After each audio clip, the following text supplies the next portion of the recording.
Muito boa tarde.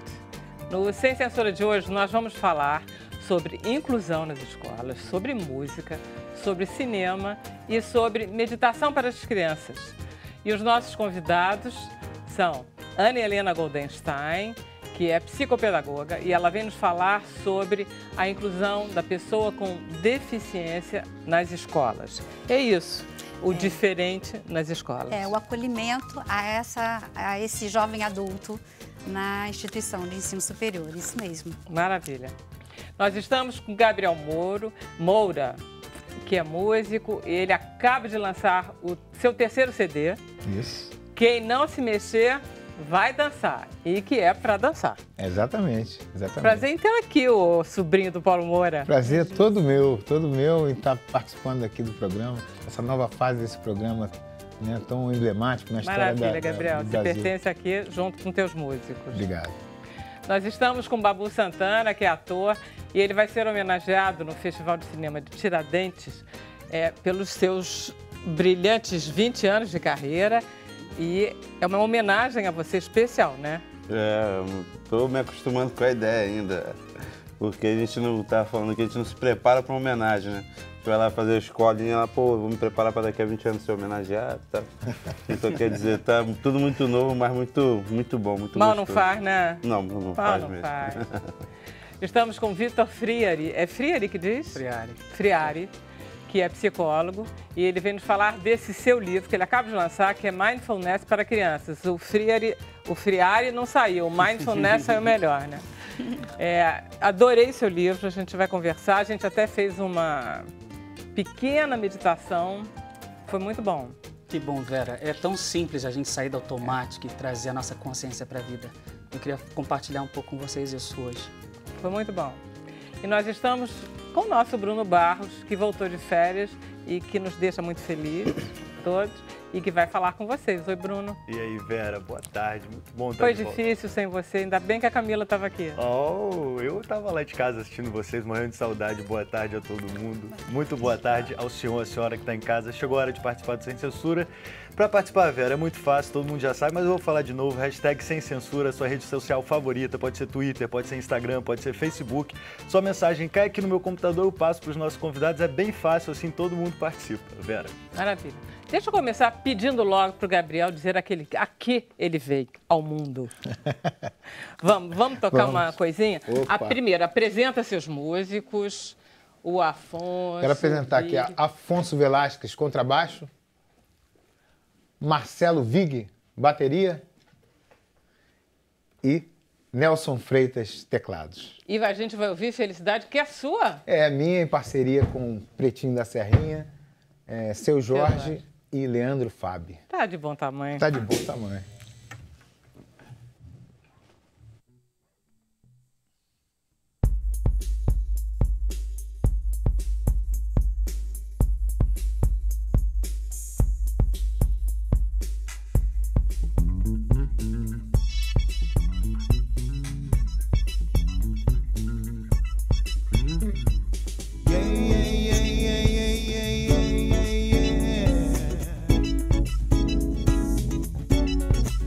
Felicidade é viver na sua companhia. Felicidade é estar contigo todo dia. Felicidade é sentir o cheiro dessa flor. Felicidade é saber que eu tenho seu amor. Felicidade é viver na sua companhia. Felicidade é estar contigo todo dia. Felicidade é sentir o cheiro dessa flor.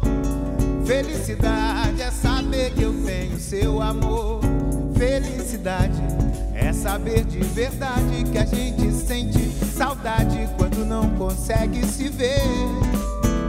Felicidade, acordar do seu lado, tomar um café reforçado, depois sair pra correr com você.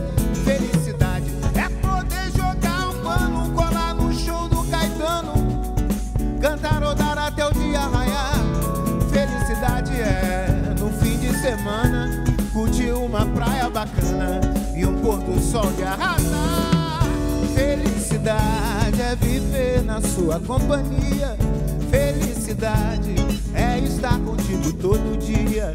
Felicidade é sentir o cheiro dessa flor.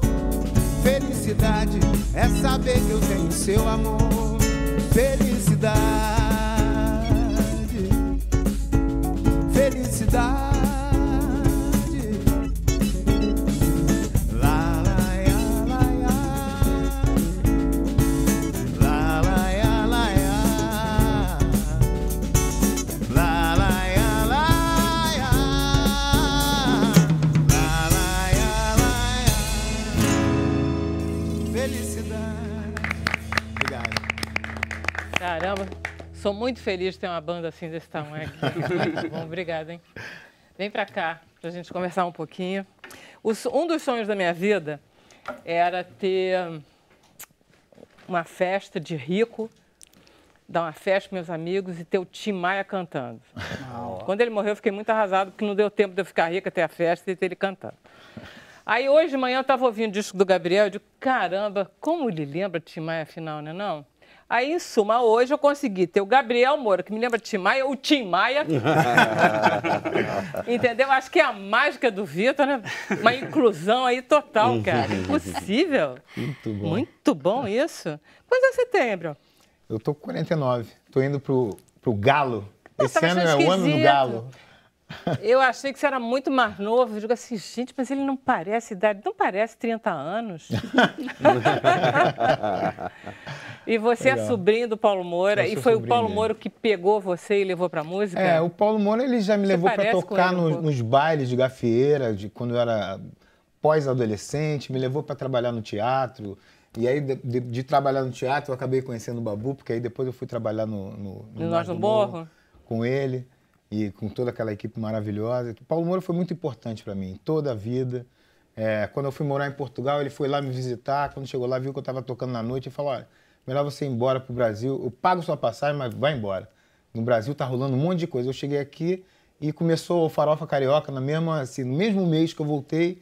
Eu encontrei o Seu Jorge e fizemos o Farofa Carioca, que foi o start da nossa carreira, assim, dentro do cenário, né? Do Isso. carioca, do cenário da música. E depois foi o que alavancou a carreira dele, né? E alavancou a minha também. Eu continuei no teatro e continuo aqui fazendo. Você tem 20 peças que você fez a direção musical quase toda? 50. Mais de 50, eu tô... Quase 50, em torno de 40 a 50, eu não sei o número, estava até falando com o Babu, que a gente vai fazendo as coisas e não fica contando, assim, mas eu contabilizo, assim, por alto, assim, por aí. 2 prêmios Shell, um com o Noite do Vidigal, que foi o espetáculo que eu fiz lá no Nós do Morro, e um outro com o espetáculo Cabaré Dulcina, que foi no Teatro Dulcina, também foi um espetáculo muito bacana. E esse é só o seu terceiro CD, você precisava ter mais CDs, mas enfim, pelo menos é o terceiro. Não, eu tenho outros CDs, tem o CD com Farofa Carioca, que eu não tô porque aí você não está contabilizando tem um CD com a o Orquestra solo. Saga lá em São Paulo, tem um CD que ganhou o Prêmio da Música Brasileira com um projeto chamado Quatro Cabeças, então, enfim, já são 6 CDs. No final das Então muito mais. Agora, esse teu, ele é teu, solo e é tudo coisa tua, né? Todo autoral, né? Coisa de Felicidade não tá. Não, Felicidade é do disco passado. É porque assim já apresenta logo, né? Quem sou eu? Apresenta porque dá uma noção para as pessoas de que essa canção é de minha autoria, como mais ou menos em torno de 50 também músicas que o Seu Jorge já gravou, que são da minha autoria, em parceria com ele, em parceria com o Pretinho, com o Roger, que são meus Aquela parceiros. que você vai dizendo a lista, as pessoas dizem, mas essa música é tua? Essa música é tua? Não, essa não. Essa também. Essa também. Não, mas isso é muito bom. Legal, muito e o legal. disco ficou muito dançante, era essa a ideia? Era essa a ideia, eu me baseei no Tim Maia, até faço uma homenagem para ele no álbum, que é uma música que chama Hit do Tim, né, que eu fiz pensando nas músicas dele e tal. E também me baseei no Michael Jackson, no Stevie Wonder, né, enfim, nas coisas que permearam sempre no Luiz Melodia. Você sabe que é engraçado, né? Você está falando porque são as suas referências. Eu, quando fiquei ouvindo teu disco, de caramba, Tim Maia, as frenéticas, porque tem uma que é muitas frenéticas, né? Tem. Eu digo, gente, Rita Lee, cara, esse cara tá me trazendo coisa de volta muito dos anos 70. Porque são as coisas que eu Que aprendi formam, a né? amar É. da música brasileira e são as coisas que me formaram como compositor, como cantor. Então, eu procuro fazer de acordo com o meu coração, de acordo com a minha... Tem uma história sua que eu adorei e que eu acho que você deve parecer mais com a sua mãe do que com seu pai, Sim. não é? Sim. Porque tem uma história que conta que quando seu pai morreu, você e seu irmão, você era muito garoto. Sim. Vocês estavam muito Tinha 11 anos, 10, 11 tristinhos, anos, vocês estavam muito arrasadinhos, né? Aí o que ela falou? Ela falou, o que vocês querem? O que faria vocês felizes agora? Ai, que fofo. A gente pensou um violão. Olha que linda, dança. E aí, eu fico até emocionado de falar. Porque aí ela saiu e fomos a Merbla do Meyer comprar meu primeiro violão. Olha só, eu acho muito sensível. É. Né? E a Merbla fofo, estava né? fechando as portas. A gente chegou lá, a porta estava pela metade. Ah. Ela conseguiu convencer o cara a deixar a gente entrar. A gente foi lá e comprou um de Jorge 18, que foi o meu primeiro instrumento. Caramba, achei muito bacana essa história. Eu digo assim, ele deve parecer mais com ela do que com o pai. É. Porque é uma coisa de sensibilidade, né? É. É muito bacana. Você vai fazer um show? Por Vou causa fazer um desse show troço? amanhã no Blue Note Rio. Caramba! Ah, não é pouca coisa. Amanhã no Blue Note Rio, que é uma casa maravilhosa, né? Que o Blue Note original é de Nova York, que é uma casa pequena onde passaram os maiores músicos de jazz do mundo. Depois o Blue Note abriu em outros lugares, nos Estados Unidos, abriu no Japão, abriu, se não me engano, na França. E agora abriu uma filial A do gente Blue já Note trouxe Rio de Janeiro. coisa, e tá muito bacana o Blue Note, Muito né? bacana, Vai um ser som de quando, alta que qualidade. horas? Amanhã, 21 horas, quem não se mexer vai dançar. Muito bom. E é essa banda que vai te acompanhar ou é outra? Porque você... Essa é uma parte, é uma pequena parte da banda, né? Contando comigo no palco serão 10 pessoas. Uau, caramba! É um naipe de metais, de Caramba, 4 Babu, socos. imperdível. Ô, Cara, eu pra sou dançar. eu sou suspeito de falar. É você aluno dele, é? É, Acho eu muito engraçado. participei também, tem a vozinha lá. Tá, em que faixa que é? Quais foram as Nem faixas? ele se lembra aí, ó. de Ele fez coro em participação. muitas Foi faixas. época, Assim, foi- eu juntei Assim, os amigos, chamei alguns amigos. Ah. E juntei assim, uma galera enorme assim, dentro do estúdio e fiquei regendo ali para todo mundo cantar, ajudando. Tinha alguns amigos que não eram exatamente cantores, mas eu queria justamente um clima assim, festivo, sabe? Que não era necessário exatamente estar todo mundo afinado. Ah, tá. registro. Fazer uma coisa que fosse forte, assim. Então, o Babu eram dois afinados. Não, eu sou muito fã do Gabriel desde o Farofa. Eu lembro que quando o Rato falou que ele ia fazer a nossa direção musical, a gente ficou todo empolgado. Assim. Cara, seu Jorge Eu lembro que Gabriel. o primeiro ensaio que a gente tinha, a gente queria que acabasse logo, porque a gente queria explorar ele para tocar as músicas que a gente vivia ouvindo. Né? Em toda festa que tinha da gente, só tocava Farofa, Timaya. É um lindo nome, Lar, muito bom.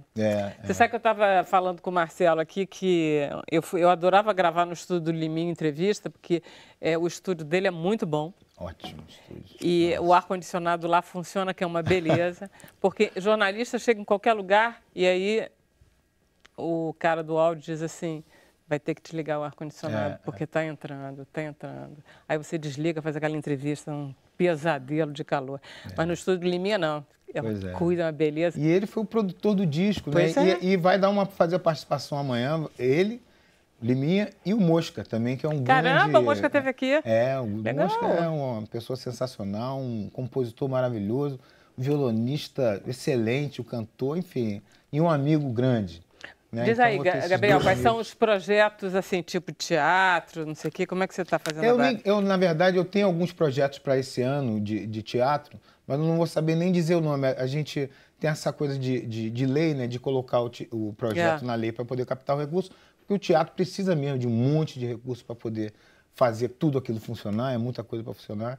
Então, eu assino vários pedidos de O que entrar, concordância com o projeto. Você está em concordância. Carta de anuência. Carta de anuência. O Babu também está tentando fazer Com isso. certeza ele assina várias também, para cinema, inclusive. Claro, Então eu tenho alguns projetos para esse ano aí, mas ainda não sei o que vai rolar, o que vai sair. Né? O que você faz no carnaval? Em geral, eu vou para fazenda. Olha. Gente, aí, o pessoal do samba aí, olha.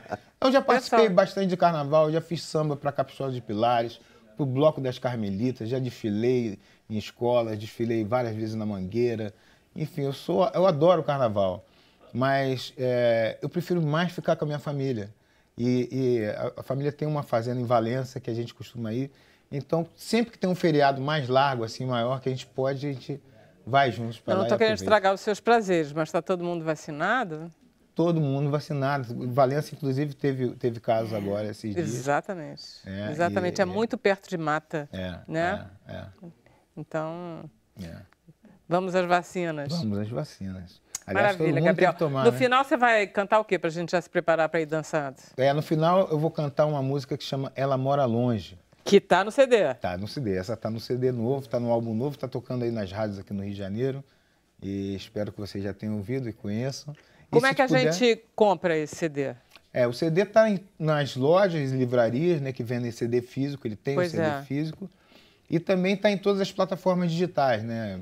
Enfim, todas essas que a gente conhece aí.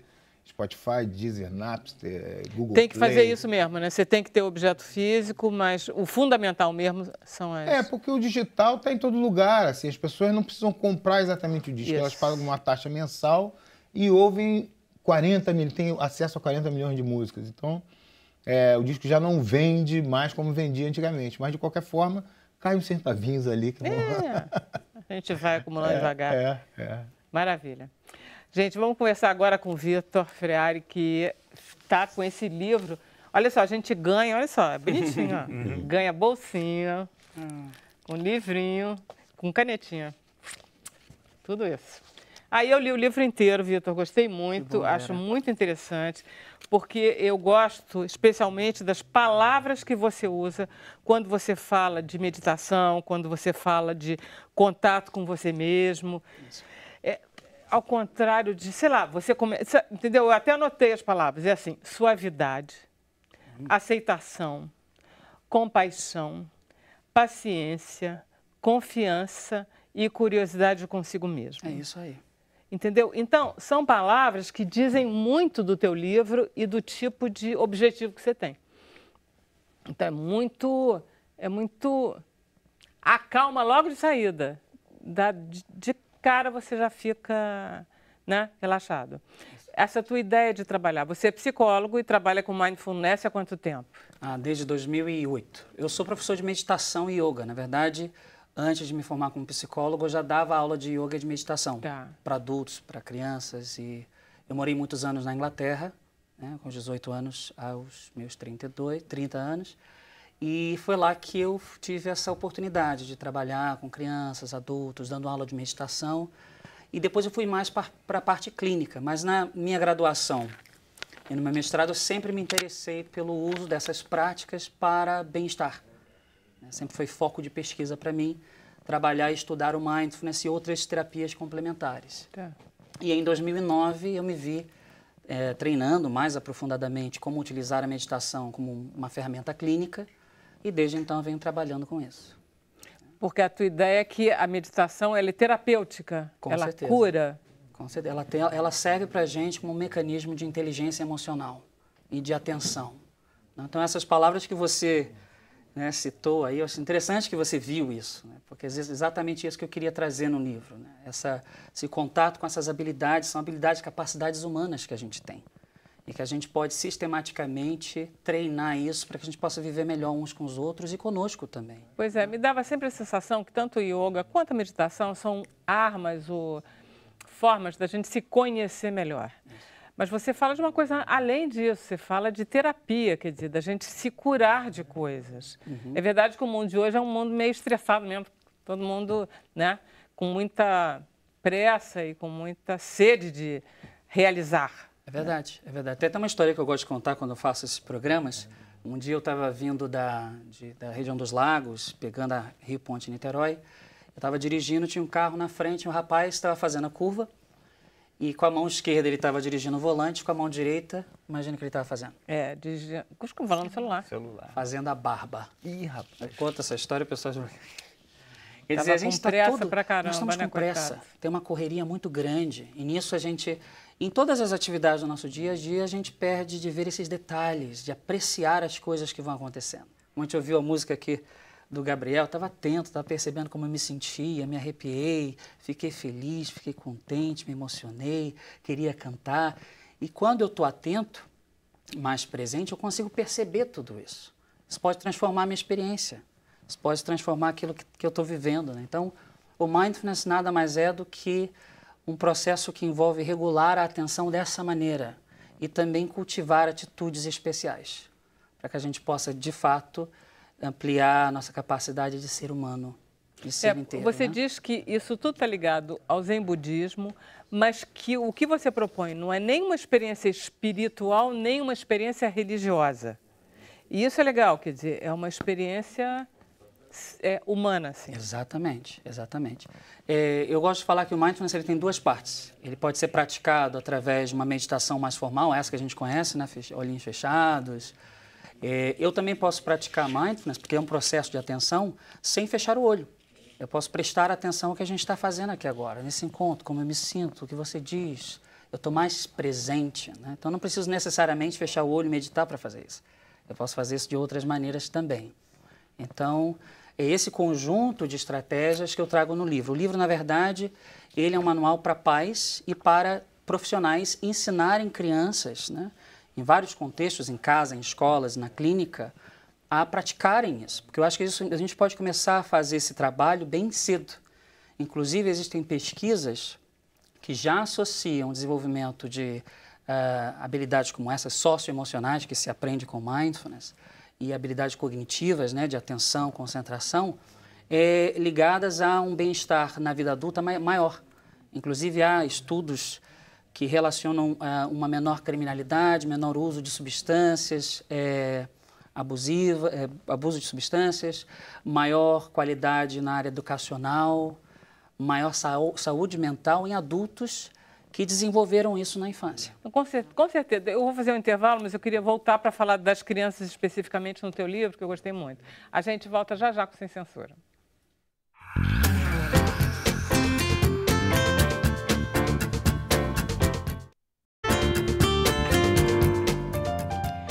Estamos de volta com Sem Censura. Deixa eu passar a palavra para o Bruno. E aí, Bruno, tem pergunta, comentário, essas coisas? Tem, Vera. Eu separei 2 comentários aqui. Uma para o Gabriel Moura, do seu xará, Gabriel Menezes. Gabriel Menezes sempre participa aqui. Ele quer saber de onde surgiu a ideia do título do álbum. Quem não se mexer não vai dançar. Quem não se mexer vai dançar. Vai dançar. Vai dançar, Eu fiz na verdade, assim, uma música dançante que não fala nada disso, mas o título, ele para mim quer dizer assim... A gente está numa situação de país, de mundo, muito complicada, assim, que a gente precisa tomar nossas próprias atitudes e as nossas atitudes refletem no tudo que está em volta. Então, a gente precisa fazer o que a gente acha que as outras pessoas têm que fazer, porque é muito fácil falar, o político tem que fazer, não sei quem tem que fazer, mas na hora que o policial te aborda, você corrompe ou você aceita a punição que você deve aceitar na hora que você avança o sinal, que você está com um celular na mão. Então, todo mundo tem que pensar de uma forma de que quem não se mexer vai dançar, porque as coisas são aí. Né? O mundo está em movimento e ficar parado na frente da televisão ou na frente do computador xingando não vai resolver nada. Né? Então, é mais ou menos por aí. Muito bom. E tem uma pergunta da Mariana Coutinho para o Vitor. Ela quer saber... O que você tem a dizer sobre o mindfulness no tratamento da dor crônica?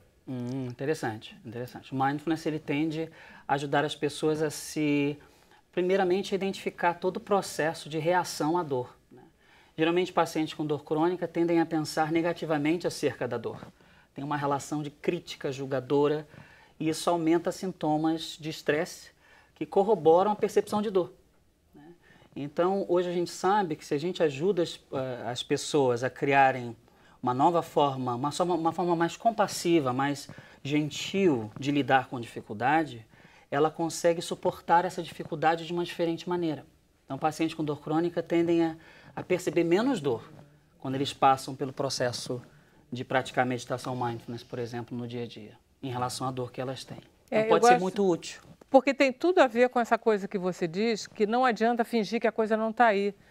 Dialoga com o que for, seja o que for, seja um sentimento ruim seu, seja um pensamento, seja tudo. Está aí, leve em consideração, né? Não, exatamente, não para. Exatamente. Eu queria dizer, olha só que lindo, adorei isso que você escreveu, olha só, Ana Helena, que lindo. As crianças não são apenas pedaços de barro esperando pelas suas, nossas mãos criadoras. Elas são filhas da terra, a própria energia do universo, como nós somos, e se tornarão o que elas se tornarão. as crianças precisam ser tratadas com respeito. Eu adoro essa ideia de que as crianças, elas merecem tanto respeito quanto um senhor de 108 anos. Quer dizer, elas precisam ser cuidadas. E aí você começa a fazer terapia. Você faz, na verdade, é uma introdução à mindfulness, à meditação com as crianças, não é isso? E você propõe isso aqui nesse livro. Esse livro, na verdade, ele é uma introdução de como o mindfulness, como essas estratégias podem ajudar a desenvolver inteligência emocional, no sentido de, quando a criança se percebe diante de uma dificuldade, crianças também têm dificuldades. Elas também sentem raiva, medo, preocupação, ansiedade, para que elas possam ter uma habilidade, de reconhecer o que elas estão sentindo, elas mesmas, porque elas aprendem isso no processo, e a responder a essa circunstância e a essas emoções de uma forma mais gentil, leve. Isso aumenta a capacidade dela de se perceber lidando melhor com as situações de desafio. Então tá, dá um exemplo de uma meditação, por exemplo, com a fruta que você faz, que eu gosto, que é bacana. Tem, na verdade, eu trouxe até no meu bolso aqui, porque as meditações com as crianças, elas têm que ter um elemento lúdico. Ela não vai engajar contigo se você não trazer uma história, um poema, se você não for engraçado às vezes. Então, tem a meditação da pedra preciosa, que é uma que a gente pega umas pedrinhas, a gente pinta elas, e aí eu conto uma história sobre essas pedras preciosas. Coloco no baú, então eu conto do baú. Eu conto que essas pedras preciosas, elas têm um poder diferente, como se fosse um super-herói, né? Eu sou um super-herói, preciso dessa pedra preciosa para me fortalecer. Então, eu ensino elas a deitarem no chão e a colocarem essa pedrinha na barriga. E aí, observar quando ela respira, essa pedrinha subir e descer. É uma forma de engajar ela com a atenção focada no corpo, com a atenção focada na respiração. Isso vai desenvolvendo atenção, foco, concentração de uma forma lúdica. E ela vai percebendo essa pedrinha subir e descer. E eu vou contando a historinha ao longo dessa meditação, né? E depois elas levam para casa, porque isso se torna uma pista para que elas, quando se sentirem muito agitadas ou uma emoção diferente, forte está presente, elas podem pegar a pedra e fazer esse exercício. Elas não precisam tanto dos pais para fazerem isso, porque agora elas sabem responder ao que sentem. Isso. Então é interessante. E aí você orienta os pais também, quer dizer, os pais e os professores a fazerem isso com as crianças e eles serão beneficiados com isso, não é isso? Geralmente o programa, né, inclusive no livro eu falo bastante disso, do envolvimento da família, o envolvimento do pai. Então o pai também aprende a atenção plena, o mindfulness no dia a dia, aprende a se alimentar conscientemente, aprende a se relacionar com o filho também a partir dessa perspectiva mais compassiva, mais amorosa. Né? Ao invés de reagir, responder. Porque os pais frequentemente têm muito medo do que os filhos sentem, não é não? Também. Porque ativa no pai, né? Nós como pais, vendo uma criança se comportar mal, por exemplo, a gente também fica furioso, a gente também tem raiva, a gente também tem dificuldade de lidar com as nossas próprias emoções. Então, o mindfulness como terapia, né? Como uma forma de terapia, ela ajuda a gente a lidar com emoções que vão inevitavelmente surgir no nosso dia a dia. E o que é o CD, que vem junto com o CD? Então, o CD são as práticas guiadas. Então, já está toda ali, eu tenho a minha voz guiando os exercícios. As pessoas já podem colocar o CD em casa e praticar, colocar e praticar junto com seus filhos, né? Ele precisa do intermediário, que é o pai, para fazer essas práticas. Eu queria, inclusive, se desse tempo, não sei se dá tempo, de ler um poeminha que a gente tem, né, que eu acho que poderia ser relevante. Você trouxe? Ou está aqui? Está aí, mas eu tirei a foto. Posso ler daqui também? Tá, pode sim. É assim. A minha amiga Raivinha está me visitando essa manhã. Quando ela entra pela porta, eu lhe dou um sorriso. A tristeza apertadinha no meu coração, quando pega seu banquinho, senta bem quietinha. Enquanto isso, eu respiro. Cada sentimento me traz uma notícia boa, daquilo que importa verdadeiramente para mim. Então, a partir desse poema, quer dizer, eu ensino as crianças que elas podem sentir o que elas sentem, que elas não precisam ter medo, que elas podem responder a isso. E que as emoções, elas também trazem uma informação importante. Eu posso usar essa emoção para me conectar com algo que seja valioso na minha vida. É um pouco isso que eu falo nesse livro, Vera.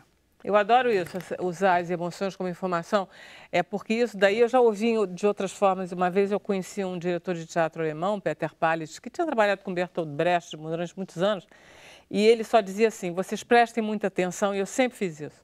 Quando vocês assistirem a um filme, a uma peça de teatro, ouvirem uma música pela primeira vez nas suas vidas. Porque isso que vocês vão sentir, vocês nunca mais vão sentir de novo. Isso aí. Então, se vocês vão ouvir, por exemplo, Mozart pela primeira vez, Gabriel Moura pela primeira vez, o que for, ouçam e deixem-se achar o que vocês quiserem. Prestem só atenção no que vocês estão sentindo e achando. Porque essa emoção, ela é única. Perfeito. Não isso é? É exatamente isso. É exatamente isso. É experimentar as coisas também como se fosse pela primeira vez. Isso. Geralmente a gente faz uma coisa, ouve segunda vez, terceira, a gente vai perdendo o interesse. Vai. Então, com essa prática, a gente vai, não, deixa eu me interessar de novo, deixa eu prestar atenção. Então, eu posso trazer isso até para o meu dia a dia. Né? Exatamente. Maravilha, Vitor. Parabéns. E eu queria, posso fazer um convite para as pessoas? Claro, que a gente vai ter o lançamento do livro, né? Vai ser no Shopping Leblon, na Livraria da Travessa, no dia 27 de janeiro, às 16 horas. Então, eu vou estar lá. Livraria da Travessa qual? Do Shopping Leblon. Tá. No Leblon. E vai ser uma oportunidade de conhecer pais, o educador. Quer dizer, já está em todas as livrarias, Vitor? Vai estar lançando e a partir dessa 27. data vai estar lá disponível na Livraria da Travessa. Maravilha. Parabéns. Obrigado. Estaremos lá, dia Obrigado, 27. que bom, que bom. Vamos lá, Nelena, vamos fazer meditação nas escolas, né? Com certeza, Caramba. já faz parte do nosso acolhimento. Nós Muito temos bom. uma oficina de yoga e uma oficina justamente para trabalhar essa legal, questão que da legal. emoção. Muito bom. Então tá, me conta qual é a situação atual justamente desse acolhimento de pessoas com problemas específicos. Ou não. Porque quem é o diferente? Pois é. Quem é o diferente? O diferente somos todos nós, né? É a riqueza do ser humano de sermos únicos porque nós somos diferentes, né? Lá na faculdade de medicina, nós recebemos todo início de semestre muitos alunos do Brasil inteiro. Então, já começa por aí. São alunos de Salvador, Porto Alegre, Sul. De que faculdade de medicina nós estamos falando? Faculdade de Medicina de Petrópolis, FASE, Faculdade Tossaer Neto. Tá. Né? Você é psicopedagoga? Sou psicopedagoga. Tá. E já nesse acolhimento, são 2 dias inteiros que os alunos não têm aula, eles passam no vestibular, acham que vão já para o primeiro dia de aula, mas não, são 2 dias de atividades. E essas atividades são programadas com os veteranos, né? Então, são os alunos que se preocupam em receber os colegas, né, do Brasil inteiro. Então, tem o Guri, o Piá, o meu, São Paulo. Então, é muito interessante porque ali já é uma grande integração, né? Mas a preocupação com a acessibilidade, com preconceito, com a acessibilidade atitudinal, principalmente, é muito forte na faculdade. Então, a gente trabalha sempre muito no coletivo. E, por isso, eles resolveram fazer atividades, oficinas, né, para discutir feminismo, para discutir racismo, para discutir as deficiências. Isso no começo do ano? Nos 2 primeiros dias. Nos 2 primeiros dias. Quer dizer, em vez de fazer trote, aquela coisa horrorosa... Exatamente. E além, é claro, da apresentação da direção, da faculdade, dos funcionários, dos chefes de setores. Eu queria reforçar bem que é o coletivo, né? É todo mundo que para acolher esses novos alunos que estão chegando durante 2 dias. Porque se não for assim, não vai ser de verdade, né? Exatamente.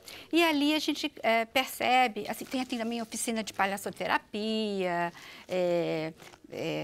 alunos que fazem slackline, oficinas. Então, são 2 dias para esse acolhimento, para fazer a visita ao campus, saber as dicas, ter uma conversa com o coordenador. E é aí que a gente começa a perceber aqueles alunos que têm determinadas dificuldades, né?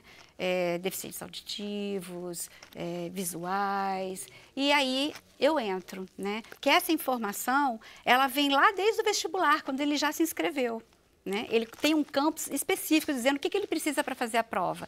Então, não basta a gente simplesmente dar o acesso à vaga, mas sim trabalhar para essa permanência dele na escola. Mas basicamente você está falando então de pessoas que já passaram no vestibular, basicamente vai ser deficiente visual e deficiente auditivo? Não necessariamente. O que mais que você tem como... Eu já tive um autista, tem muitos com transtornos, né? Bipolar, esquizofrênico, a gente tem também... Que estão na faculdade inscritos DTA, como os alunos e eles estão na ficha? Isso já vem na ficha? Alguns, outros a gente vai descobrindo no meio do caminho, né? Transtorno de déficit de atenção, dislexia, síndrome de Irlen. Então, a gente vai aprendendo muito junto. Irlen. Qual é essa? É uma síndrome visoperceptual, que a pessoa tem dificuldade com a claridade, né? Com a luminosidade. Então, a gente faz assim, ela tem tem uns estudos, né, do oftalmo que faz um trabalho com planilhas coloridas e de acordo com a pessoa, ela usa uma lâmina rosa, outra amarela. Isso dá um certo foco para a leitura, porque é um problema de leituras. As letras começam a pular, a dançar, e com essa lâmina ele consegue ter mais foco. Mas a gente aprende muito, porque a gente não sabe tudo, né? E aí a gente manda uma carta para esse professor, para todos os professores, dizendo o que aquele aluno tem, o que ele precisa. Na prova, é uma prova com uma fonte maior para ele, né?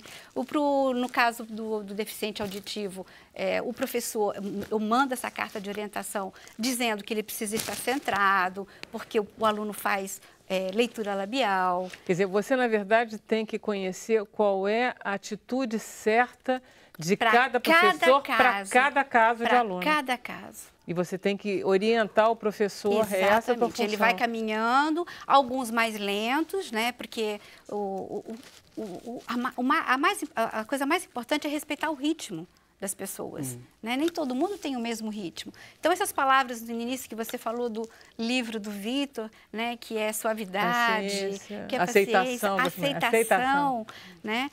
É feito no coletivo. São professores, são os colegas de classe, são os nossos funcionários. A gente tem treinamentos de Libras para todos os funcionários de balcão, para dar um primeiro atendimento à pessoa que chega, né? Cadeira de rodas à disposição. Enfim, aí todos os aparatos físicos e arquitetônicos, né? Que são necessários para uma acessibilidade. Esses jovens, eles vieram de situações complicadas de atendimento ao longo da sua vida e de preconceito? Com certeza, baixa autoestima, dificuldade de se relacionar. O fato deles chegarem numa universidade não é um fato, assim, uma vitória muito importante? Com certeza, é uma vitória. E aí a gente às vezes participa com os pais também, né? Porque os pais também ficam receosos. Como é que eu vou deixar, às vezes, o meu filho numa cidade que eu mal não conheço, que ele vai ficar sozinho pela primeira vez, né? Muitas vezes. E tem pai que telefona e fala assim, meu filho falou comigo hoje, estava com uma voz tão diferente, viu o que está acontecendo? Parece escola de primário, mas... Terceiro ano primário. Isso é cuidado. Isso é cuidado, né? O porteiro sabe quando tem um cadeirante chegando ou que vai precisar nós temos uma rampa grande, e ele já pega a carona, olha, para o primeiro carro para pegar uma carona ou desce para Eu sei que ninguém é normal, Ana Helena, ninguém mesmo e não tem. Mas porque vocês têm um acolhimento, assim, a universidade tem tendência de chamar mais pessoas com determinado problema porque sabem que vocês vão acolher bem? Olha, eu não sei, mas a gente tem a consciência de que a gente está fazendo melhor. Vocês têm o quê? 10% de alunos com necessidades específicas? Menos. Menos só? Menos ainda. Olha, a revista de ensino superior trouxe o censo de 2016, disse que de todos os alunos matriculados que nós temos hoje no Brasil, 0,45 é deficiente no ensino superior. É muito pouquinho. É muito pouco. Então, eu acho que aqui eu estou compartilhando uma experiência com vocês, né? Claro. De como acolher melhor, que trabalhar no coletivo é importante, ter uma equipe, né? Eu sou membro também do da Comissão de Promoção da Acessibilidade, que é o projeto institucional. As pessoas têm que pensar num projeto grande, não é só colocar... Uma rampinha... Exatamente. A rampa, o elevador, as placas em braille. A nossa biblioteca toda é para cadeirante circular, ter autonomia, liberdade, para eles. Uma coisa que a gente livros. viu quando a lei da inclusão passou e que, de repente, as escolas tinham que se adaptar, é que fazia muito bem. Para o pessoal com necessidade especial não era tão bom assim em termos de aprendizado, não. Mas para os outros era uma beleza, porque eles aprendiam a conviver com a diferença e que cresciam. Todos ganham. Agora, exige-se muito do professor. Exige-se demais do professor? Exige, porque ele tem uma turma, às vezes, de... Não vou falar nem na época de 120, mas às vezes ele tem uma turma grande. Mas hoje, com o uso das metodologias ativas, que também estão nas diretrizes, a gente tenta atender grupos menores. E aí eles têm tutores. E esses tutores estão sempre em contato conosco no núcleo pedagógico. E aí a gente consegue fazer uma ponte, né, para poder saber quais são as reais necessidades daquele aluno. Mas o mais importante mesmo é que, assim, como é uma faculdade que trabalha com os profissionais da saúde, essa inclusão, esse trabalho coletivo, essa conscientização é para que eles sejam profissionais melhores da saúde, porque eles vão encontrar esses desafios na sociedade. Então, quanto antes trabalhar e se ele lembrar como ele foi acolhido na universidade, por que não ser um médico melhor também pensando na questão da acessibilidade? Com certeza, Ana Helena, com certeza. Nós vamos para o intervalo, a gente volta já já com Sem Censura.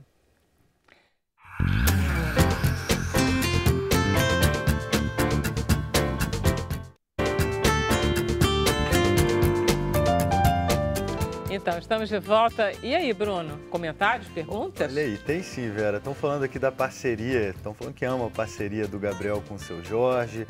Aí tem a dona Darcilene Fonseca, que ela disse que vai aplicar o Mindfulness com os netos dela. Aí eu pergunto, tem alguma dica para quem vai iniciar essa prática com criança? Sim, com certeza. É bom sempre começar na alimentação, é uma boa prática.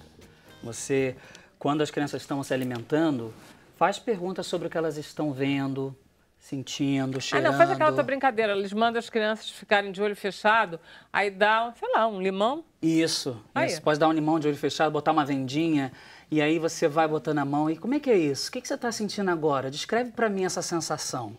Que cheiro que tem? Se for uma coisa de morder, agora morde devagarinho, vê se você consegue... Começa a trabalhar os outros sentidos. Exatamente, é utilizar os 5 sentidos. Eu acho que essa é uma boa forma de começar. E pode começar na mesa de almoço, na mesa de jantar. Ou então simplesmente uma brincadeira, como a Vera falou. Tá bacana. Não, dá sim. Dá muito certo. Mais alguma coisa? Vamos lá com o Babu? Vamos com o Babu. Vamos lá, Babu. Quer dizer, então, que Tim Maia foi um momento importante na sua vida? Foi um momento bem especial da minha vida, né? Porque o Tim Maia, né, cara? Lá em casa, meu pai, eu lembro que uma das primeiras fotos que a gente tinha tava eu pequeno e um disco do Tim Maia, assim, porque meu pai é enlouquecido pelo Tim Maia. Mas todo mundo era. Mas quem não era, né? Acho que até minha geração, eu lembro que... Você já não pega muito, mas pega. Eu peguei ainda, ali, né? Porque eu morei muito tempo no Vidigal, né? Sou cria do Vidigal. Então ali no Arpoador ele sempre fazia show. E não faltava. Ele sempre lá. Nem chegava atrasado? Nem chegava. Não, atrasado. Não. O Tim Maia, sim, ele não. Eu ia de vez em quando, assim, um show ou outro eu fui. Lá, assim, e toda, enfim, toda a balada que a gente tava. E também a consciência de saber o grande artista que ele era, né? A excelência que ele tinha. E depois que eu comecei a fazer os estudos para interpretá-lo, eu vi que ele era muito engajado também na questão política, assim, né? Essa questão da representatividade. Eu comecei a questionar um lado que... Ele começou com os grandes também que estão por aí, né? E como foi difícil, como é difícil para a gente, né, Gabriel? Enfrentar o mercado que a gente escolheu, como é difícil sobreviver, né, ganhar o que todo mundo deseja, né, uma estabilidade, um conforto. Como é difícil ganhar no que a gente faz. Quer dizer, escolher ser artista, é isso que você está falando? Escolher ser artista no país, assim, principalmente quando você não tem base para custear o estudo, né? Fico imaginando assim, eu lembro quando eu era moleque, eu falei pro meu pai correr atrás e me botou num colégio particular, porque ele já não confiava nas escolas públicas. E aí eu falei, pô pai, eu quero fazer um curso de teatro. Só que aí não dava, né? Aí quando eu entrei no Nós do Morro, que graças a Deus... Você tinha o quê? 15, 16 anos? Eu tinha 16 anos quando eu entrei no Nós do Morro. Então, quando eu entrei no Nós do Morro, a gente, por mais que a gente tinha ali aquele acesso ali, às vezes a gente queria pesquisar um livro, né, ou ver um filme. Com o tempo a gente foi aprendendo a burlir, né, assim, essas coisas todas, a saltar essas barreiras, né.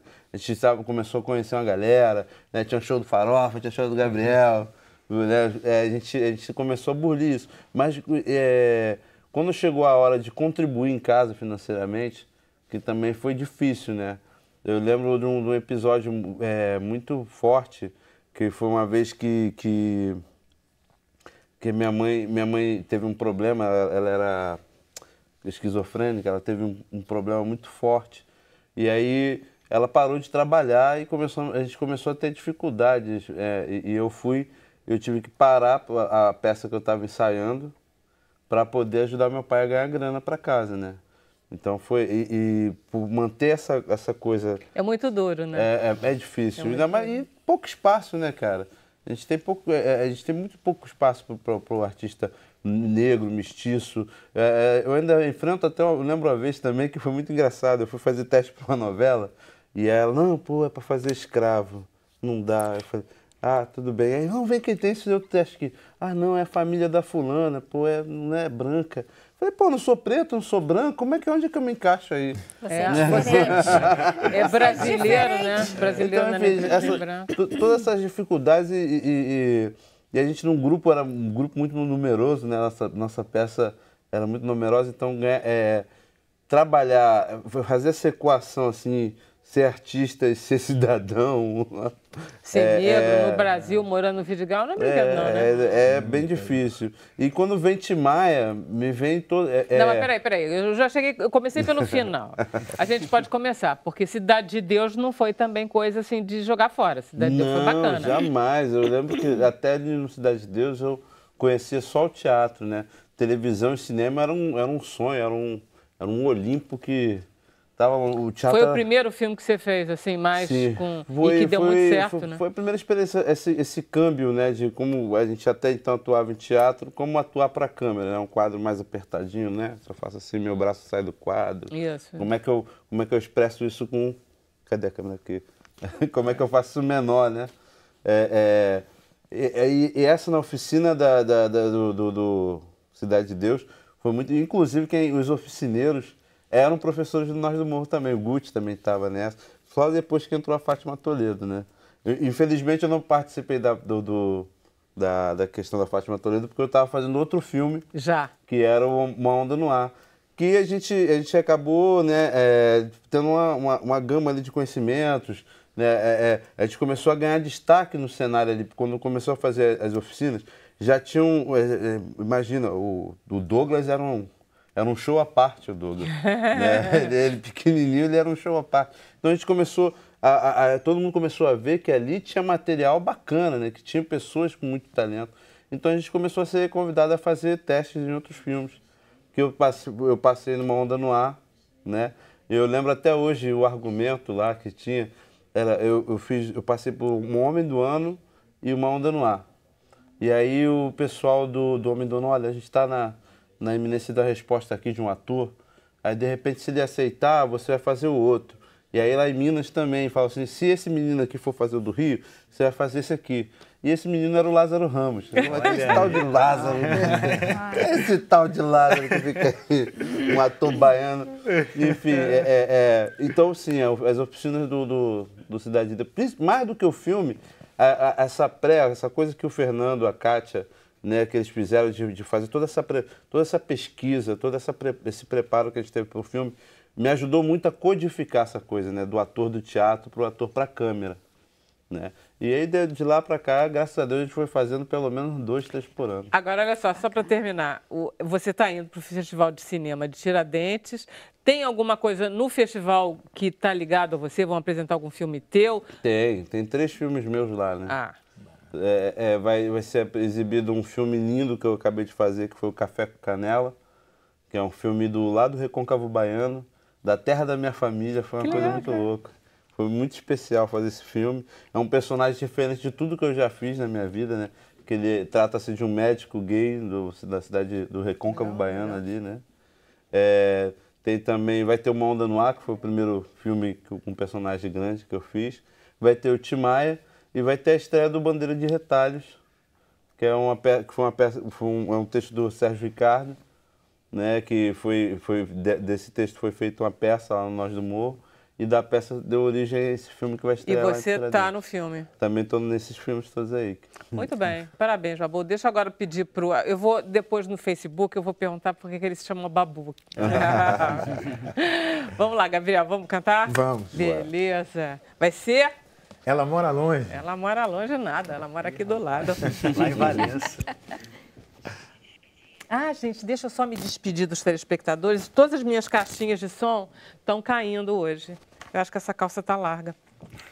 Quem dera que fosse porque eu emagreci, mas não emagreci, não.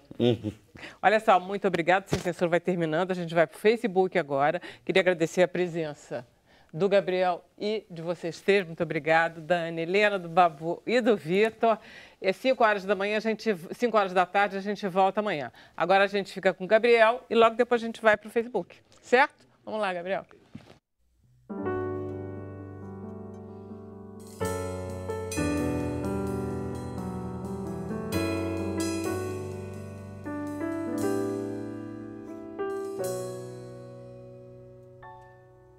Ela mora longe, lá no fim do mundo. Ela se esconde, mas eu piso fundo. Mora tão distante de se admirar, mas eu vou no instante que ela me chamar. Longe toda a vida, mas não tem problema. Vou pela avenida, vai valer a pena. Quero um compromisso, não tem condição. Vai explicar isso pro meu coração. Longe é um lugar que não existe. Eu estou dizendo a verdade. Quando a gente ama, não desiste. Vou cruzar a pé toda a cidade. Longe é um lugar que não existe. Eu estou dizendo a verdade. Quando a gente ama, não desiste. Vou cruzar a pé toda a cidade.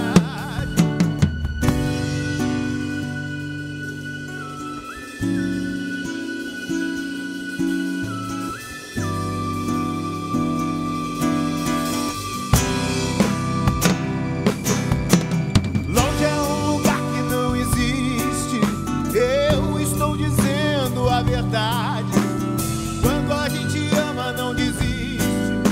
Vou cruzar a pé toda a cidade. Longe é um lugar que não existe. Eu estou dizendo a verdade. Quando a gente ama, não desiste. Vou cruzar a pé toda a cidade. Vou cruzar a pé toda a cidade. A pé toda a cidade. Longe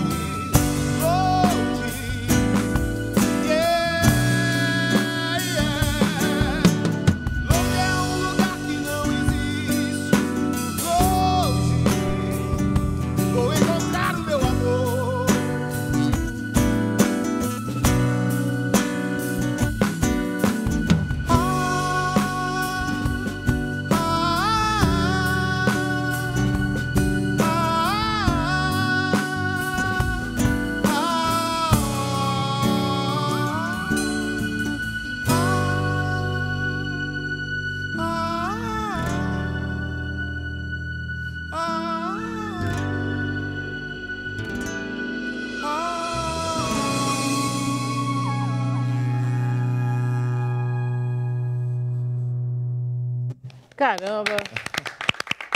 Obrigado.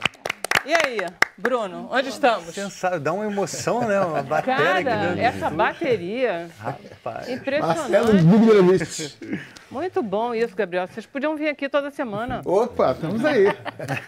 Assim, todo dia. Todo dia você vinha, começava o programa, depois você ia embora. Com felicidade. Com felicidade, estava todo o A música é repertório. linda, A gente estava falando com o Gabriel, Vera, tem uma pergunta aqui do Felipe Lopes. Ele quer saber de onde você tira tanta inspiração para compor clássicos como Burguesinha, Mina do Condomínio. De onde que vem? No caso da Mina do Condomínio, foi um amigo meu que chama Pierre Rederne, que hoje está morando em Lisboa, e ele me mandou alguns textos e eu abria no computador e não conseguia trabalhar assim. Às vezes a gente tenta, mas a coisa não sai, né? Porque você também aí ficava mexendo demais nas coisas e desfigurava demais o texto dele. Aí já estava quase abandonando quando eu li a frase que me interessou, que era: tô namorando aquela mina, mas não sei se ela me namora. E aí peguei essa frase, tirei do texto, joguei tudo para lá e aí trabalhei em cima dessa frase. Ela foi como um start para eu começar a escrever a música. E acho que é isso aí, a gente precisa de um start, de alguma coisa que... uma fagulha, né? Porque a gente trabalha, a gente tem as ferramentas para construir, para tomar as decisões do texto, da melodia e tudo, mas esse trabalho ele precisa da inspiração, porque a inspiração é que faz tudo deslanchar. Se não tiver inspiração, fica lá aquela folha de papel branco. Eu posso escrever o que for ali, mas não me convence. Tem que ter um clique? Tem que ter alguma fagulha, alguma coisa fagulha. Que, né? Porque a gente depende dessa luz divina, né? Dessa coisa que desça sobre nós para a gente poder transformar aquilo em música, né? Eu acho que é por aí. Deve ser a descida da musa, a música. Olha aí, a Cláudia Fernandes diz que adora o Babu Santana, é um ótimo ator. E aí a Brenda Cristina manda um beijo para todo mundo, quer saber por que o Babu Santana escolheu a profissão de ator. Ai, meu Deus, eu lembro, foi uma vez que eu fui com a minha tia ver uma peça onde os atores estavam com indumentários, assim, né, com os figurinos grandes. E aí, quando a gente saiu, ela falou: vamos falar com os atores. Aí eu falei: pô, tô só vendo um cachorro. Cara, minha tia, eu lembro que eu tenho esse raciocínio muito claro na minha cabeça até hoje. Minha tia tá maluca, ia falar com um ator. Você era criança? Tinha um monte de cachorro, um gato. Teatro infantil, né? Eu acho que era saltimbancos. Enfim. Aí eu olhei assim e aquilo me fascinou quando eu fui chegando perto. E vi um cara dentro do cachorro. E eu falei: isso é esse ator? Ela é, esse que é um ator, ele é. Eu falei: cara, eu quero ser um ator, pô, ganha dinheiro. Esse foi o primeiro engano. E aquilo, eu lembro que aquilo ficou na minha cabeça, mas tinha sempre uma pilha, né? Tinha sempre uma pilha: não, vai estudar. E eu era bom aluno, eu praticava, eu jogava basquete, jogava até direitinho, jogava até bem. E aí todo mundo achava que pronto, o Babu vai ser jogador de basquete. Mas aquilo ficou na minha cabeça e quando eu tive a oportunidade, eu era namorado de uma garota que ia fazer uma peça de teatro dentro da nossa escola, um projeto chamado Mostre Seu Talento, que era da minha escola. Aí quando a professora perguntou quem queria fazer teatro, ela levantou a mão e eu levantei atrás, né? Que bonitinho! E aí, quando eu fui na primeira reunião, que eu subi no palco, me veio imediatamente aquela cena do cachorro. Interessante. E aí eu falei assim, eu esqueci dessa menina. Nem sei se ela está viva hoje. Mas eu lembro que toda aquela trama que a professora ia passando pra gente, aquilo foi me fascinando. Foi até quando eu falei pro meu pai: pô, pai, tem como você pagar o curso tal lá pra mim? Ele: pô, não dá, meu filho. E o meu tio era casado com a Zezé, que era uma das coordenadoras do Nós do Morro. Ela: por que você não vai pra lá? Aí eu falei assim: mas é a Vera? Ela: claro que é. E quando eu encontrei o Gucci, encontrei todo mundo ali. Tudo bem? Tá tudo bem? Tudo bem. A gente foi elogiar demais a bateria, coitadinha da bateria. E ali, cara, quando eu fui no Nós do Morro, veio o Abalô, musical funk, e eu vi meus amigos, e eu vi o cenário maravilhoso do Fernando, eu falei: cara, é isso aqui. Foi a paixão à primeira vista. E aí o resto foi resto. Para mim, hoje eu trato meus filhos, minha profissão. é meu foco principal, é uma paixão muito louca. Eu vejo aqui ele falando de meditação, é uma coisa também que a gente fazia muito no teatro. Até hoje eu faço isso. Claro, tudo a ver com teatro. Fazendo um link, né? Fazendo um link com o Tim Maia, eu lembro até hoje que a gente tem as ferramentas, né? Fazendo um link com tudo a gente está falando. A gente tem as ferramentas para criar, né? A gente estudou e tudo mais. Mas eu lembro que eu estava sentado na cadeira de maquiagem da Lucília, e aí ela acabou de fazer a maquiagem e eu falei assim, já tá pronto lá o set? Ela, não. Eu falei, pô, vou dar um relax aqui. E eu lembro que eu fechei os olhos e comecei a meditar o que a gente ia fazer, a cena e tal. E daqui a pouco o Carmelo, que é o filho do Tim Maia, veio falar comigo. Assim, e aí foi muito engraçado que ele tentou falar alguma coisa, eu comecei a ouvir a voz do Carmelo, é uma coisa muito louca. E aí daqui a pouco o Carmelo encostou no meu ombro e falou, pai. Caramba! Nossa, que forte. E aí quando eu abri o olho, eu vi o Carmelo, ele não é exatamente muito parecido com o Tim Maia, ele tem uma coisa que é assim do Tim Maia, e aquele plim ali foi a frase da composição do meu personagem. Que até ali eu achava que eu já tinha feito tudo, estava tudo certo. Mas quando eu comecei a conversar com o Carmelo, principalmente quando ele falava em relação ao pai, ali foi a construção. Eu falei, cara, fiquei quase um ano me preparando, era só conversar com esse cara. Você só conseguiu conversar com ele porque você ficou preparando, ao contrário. Olha só, é verdade que Babu é um apelido porque você gostava muito de brigar? Não, na verdade é o seguinte... Não, é bom, né? Não. Agora ele vai dizer que é.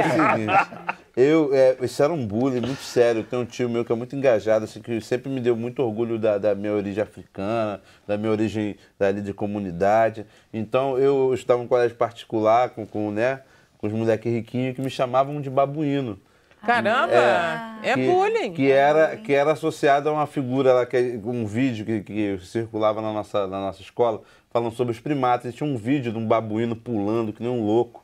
E eu era o goleiro da escola também, ali na coisa interna. Então, uma vez eles associaram aquela imagem do babuíno pulando comigo, reclamando no gol. E aquilo ali era sério, cara. Ele dá uma briga feia. E eu não aceitava ser chamado. Claro, aí entendo. Você... Aí teve um dia com um amigo muito querido, ele, naquela febre ali, ele soltou um babuíno e eu fui pra cima dele e falei, pô, mas é meu irmão, meu brother. O que eu vou fazer agora? Ele, não, só Babu, só Babu. E aí eu falei assim, tá aí, Babu, é maneiro. Meu pai também, as pessoas chamavam meu pai de Babu por um outro motivo. Era um personagem do Dini Eugênio ali, que tinha um personagem chamado Babu. Acho que era um gênio, né? Ele era um gênio que aparecia, esquecia um braço. Meu pai era meio distraído, então a galera botava essa pilha nele. E eu achei interessante ter o mesmo apelido com meu pai, né? Com 11, 12 anos. E você já era desse tamaninho? Eu sempre fui grandão. Pois é. E aí foi muito engraçado que eu comecei a aceitar aquilo num grau de minha mãe me chamar de Babu em casa, sabe? Interessante. E aí foi muito legal. Foi bom, né? Foi uma transformação. Exatamente. Você Nossa, pegou pra e transformou uma coisa que era ruim numa coisa muito boa. Eu acho muito que bom isso foi muito legal. Eu hoje eu não me identifico com o meu nome, Alexandre. Mas me diz uma coisa, você não é brigão não, né? Já fui. Já foi também. Acho que o teatro... Eu tô aqui porque tudo passa pela essa coisa da meditação, é muito forte para mim. Teve uma época que, como minha mãe foi diagnosticada esquizofrênica, eu comecei a achar que eu era também meio, sabe? Porque eu embarcava assim, toda vez que a gente tinha uma aula de meditação, porque muitos de nós já trabalhávamos, né? Então, quando a gente chegava na hora de fazer a peça lá, ou as aulas de teatro, então era um recurso que se usava para a gente baixar a bola do dia a dia, né? Essa coisa que você falou toda aqui. E quando eu era guiado, eu lembro, agora você é uma nuvem. Cara, era uma coisa louca. Eu tinha, às vezes, medo de abrir o olho, porque eu via tudo que eu era condicionado. Era muito... O teatro me ajudou muito a me centrar, a ter autoestima, né, a construir minha identidade, principalmente nós do Morro. E foi muito lindo, porque eu trabalhei 15 anos com pessoas que eram meus amigos de infância, né? Maricheila, a gente foi conquistando nossos ídolos, né? Gabriel, né? Teve uma peça que fez Gabriel, fez o Pedro Luiz, né? Da Parede? Rodrigo Maranhão. A gente começou a acessar... Shakespeare, foi Sonho de uma Noite de Verão. Que linda. A gente começou a acessar esses nossos grandes ídolos, não professores, né? Eu lembro de uma palestra com o Rui Guerra. Falei, meu Deus, o Rui Guerra com a Cad Eggs, sabe? Com a Katia Lund. Então isso começou a me centrar. E aí eu comecei a focar. Hoje eu acho que eu sou um cara mais estudioso e obstinado do que violento. Sou brabo, sou ranzinza ainda, mas aí nada com um chazinho e uma meditação. Tá nos parecendo bem doce. Vez ou outra você ainda dá um alô lá pra molecada que tá agora fazendo Nós do Morro? Sempre. Porque você é uma inspiração, né? Claro. Tô sempre lá, sempre que eu sou convocado eu tô lá, sempre que eu tenho tempo. Meu pai ainda mora lá, né? A gente ainda tem muitos vínculos lá. Eu sempre que eu posso. Volta e meia tem uma festa, um churrasco. Tem sempre um churrasquinho, tem sempre um amigo ali. Por exemplo, eu agora, a gente querendo se reinventar, uma das heranças que eu ganhei do filme do Tim Maia foi a paixão que eu vejo esses caras aqui, eu já começo a observar qual é o instrumento que ele tá tocando e tal, tento identificar acorde, caramba. E eu tenho uma banda também, né? Aí você você é musical também, né? eu chamei. Musical. Quem eu chamei Musical. pra fazer a música? Gabriel Moura. Mestre, eu inventei de cantar. E aí, quer dizer, a gente vai levando a vida nessa coisa aí. A gente vai levando. Ô Vera, a Darcilene Fonseca, que foi naquele bloco anterior, disse que vai ensinar para os netinhos. Pra neta. Ela disse que ela mesma demorou muito para começar a praticar a meditação.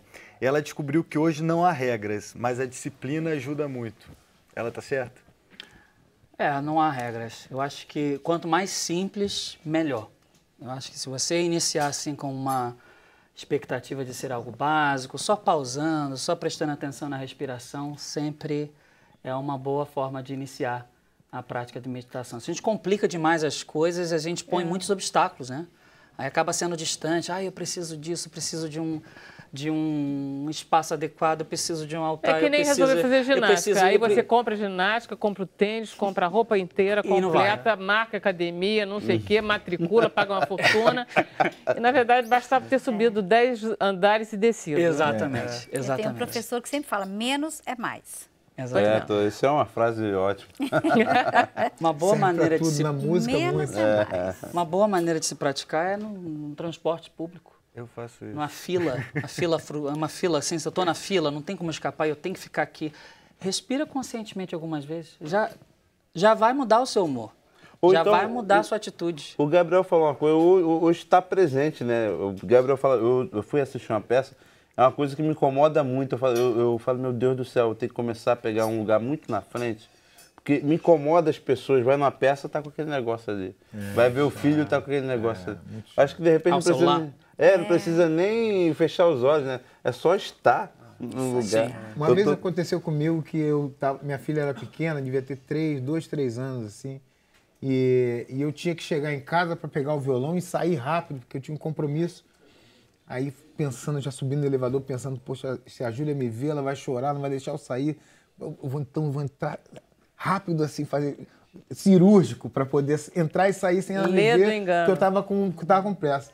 Aí entrei, peguei o violão, na hora que eu tô abrindo a porta, ela falou, papai. Eu falei, puxa, aí fechei a porta, coloquei o violão lá e sentei com ela 5 minutos. E fiquei dando atenção assim, 100% de atenção para ela naqueles 5 minutos. Isso aí. E aí, pronto, eu falei, filho, papai tem que ir embora. Tá bom, papai, tchau. Né? Então isso é muito bacana, assim, porque 100% de atenção Gabriel, em algo faz muita diferença. É como estar em cena, né? No palco, no teatro, no show, você tem que estar ligado ali. Senão dá errado. Sempre. Não, Ajuda. Ajuda a namorar também quando tá 100%. E é muito comum eu tô beijando aqui, mas eu tô pensando nela, no outro, né? Não, volta pra aqui. Não, ela tá pensando o que eu tô pensando, o que ela tá pensando. A gente fica muito perdido dentro da cabeça. Muito. E aí a gente esquece de degustar as coisas que estão presentes. Tem coisa maravilhosa. É o novo cigarro, é o cigarro do sabe, aquela coisa que a gente tem que aprender a se comportar. Eu lembro quando eu era moleque, ainda tinha gente que fumava na sala de cinema, né? Hoje em dia você vai... É terrível, cara. Você tá na sala numa caixa preta, você quer ver um filme. O cara abre o celular ali, aquela luz na sua cara. Isso vai passar, é só uma crise. Daqui a pouco acaba. Aí tem gente falando que assistiu o Babu pela primeira vez no Estômago, que ficou maravilhoso. Tem Estômago também, já não falou. Eu adoro. Mais Estômago. A gente conheceu assistindo Uma Onda no Ar. Tem gente querendo... A Mônica Oliveira, que é o contato da Ana Helena, ela é fisioterapeuta. Tem como passar um Facebook, alguma coisa assim para ela? Um e-mail, então se me passa o contato, eu entro em contato com ela, sem problemas. Olha aí, Mônica, ela pode mandar alguma coisa aqui e a gente faz um... Maravilha. Podemos? Podemos. Então tá, deixa eu agradecer novamente a vocês. Muito obrigada, foi maravilhoso o programa hoje. Obrigada aos músicos. E a gente volta amanhã, 5 horas da tarde. Até lá.